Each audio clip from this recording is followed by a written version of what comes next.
یہاں سے فوجیں چلیں گی، سیاہ علم برآمد ہوں گے، اور کوئی طاقت انہیں روک نہ سکے گی، ان کا منہ پھیر نہ سکے گی، یہاں تک کہ وہ ایلیا حضور کے زمانے میں یروشلم کا نام تھا، یہاں تک کہ ایلیا میں جا کر نصب ہو جائے گا۔ گویا کہ یہ جو ہمارے ہاتھ سے نکلا ہے قبضے سے، پہلے بھی عربوں کے ہاتھوں سے نکلا تھا بیت المقدس، یروشلم، عرب واپس نہیں لے سکے تھے۔ کرد خون صلاح الدین ایوبی اس نے واپس لیا، عربوں میں دم نہیں رہا تھا، عیاشیوں کی وجہ سے کھوکھلے ہو چکے تھے۔ میں تجھ کو بتاتا ہوں تقدیر امم کیا ہے، شمشیر و سنا اول، طاؤس و رباب آخر۔ یہی وجہ ہے کہ تقریباً 20 صدی کے بعد ان کی حکومت ختم۔ آشمارا حق بود گر خون بارد بر زمین، بر زوال ملک مستعصم امیر المومنی۔ یہ ہوا کہ نہیں ہوا؟ جبکہ آئے ہیں تاتاری ہورڈز، اور جنہوں نے کہ آخری خلیفہ بنو عباس اسے محل میں سے نکالا، ایک کھال کے اندر لپیٹ کر اور اپنے گھوڑوں کے سوؤں تلے کچل دیا۔ عرب معزول کر دیے گئے تھے، لیکن اب دوبارہ عربوں کو جب سہارا ملا ہے، لیکن اب بھی انہوں نے کہیں اسلام قائم نہیں کیا۔ کوئی روس کا غلام رہا، کوئی امریکہ کا غلام رہا، کسی نے اس کا ساتھ دیا، کسی نے اس کا ساتھ دیا۔ تہذیب ہے تو مغربی، تمدن ہے تو مغربی، وضع میں تم ہو نصارہ تو تمدن میں ہنود۔ یہ مسلمان ہیں جنہیں دیکھ کے شرمائے یہود۔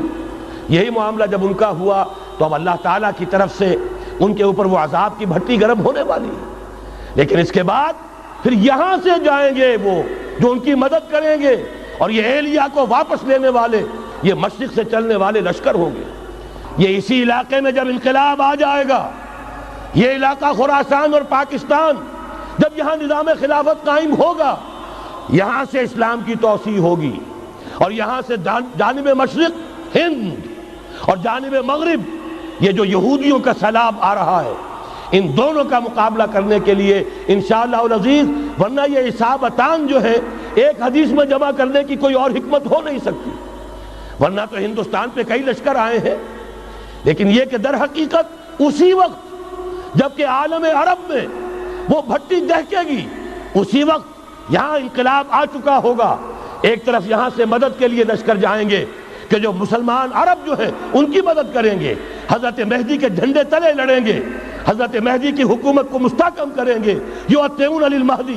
دوسری طرف وہ ہندوستان کی طرف پیش قدمی کریں گے، اور یہیں سے جیسے اس وقت سیلاب نکلا تھا جزیرہ نما عرب سے، ایک داہنی طرف ایک بائیں طرف، ایران، افغانستان، ترکستان، ادھر مصر، لیبیا، الجزائر، مراکش، موریتانیہ، اسی طریقے سے انشاءاللہ اسی علاقے سے اس کا آغاز ہوگا اور بات آگے بڑھے گی۔ تو غرض اصل حاصل کیا ہے؟ یہ ہونا ہے، پچھلے آثار ثابت کر رہے ہیں کہ ہونا ہے، حضور کی احادیث بتا رہی ہے کہ یہی سے ہونا ہے۔ ہوا صرف یہ ہے ہم بھٹک گئے، ہمیں اپنی منزل یاد نہ رہی۔ میں تو بہرحال ان لوگوں میں سے ہوں جنہوں نے نعرے لگائے تھے پاکستان کا مطلب کیا، لا الہ الا اللہ۔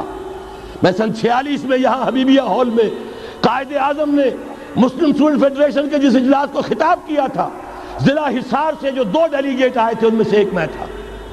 میں نے بہرحال اس تحریک میں بھی حصہ لیا ہے، ایک ننھے کارکن کی حیثیت سے لیا ہے، پھر حالات کو بدلتے اپنے آنکھوں سے دیکھا ہے، ہم کہاں سے کہاں جا پہنچے ہیں۔ ضرورت صرف اس بات کی ہے کہ آج ہمارا حال یہ ہے، ہماری قیادت، ہماری سیاست ان لوگوں کے ہاتھ میں ہے کہ وہ فریب خوردہ شاہی کے پلاح و کرگسوں میں اسے کیا خبر کہ کیا ہے، تب وہ تاب جاویدانہ، ان کی تہذیب مغربی، ان کی ذہنیت مغربی، ان کی وضاقتہ مغربی، ان کا تمدن مغربی، ان کی سوچ مغربی، ان کے سارے اطوار مغربی۔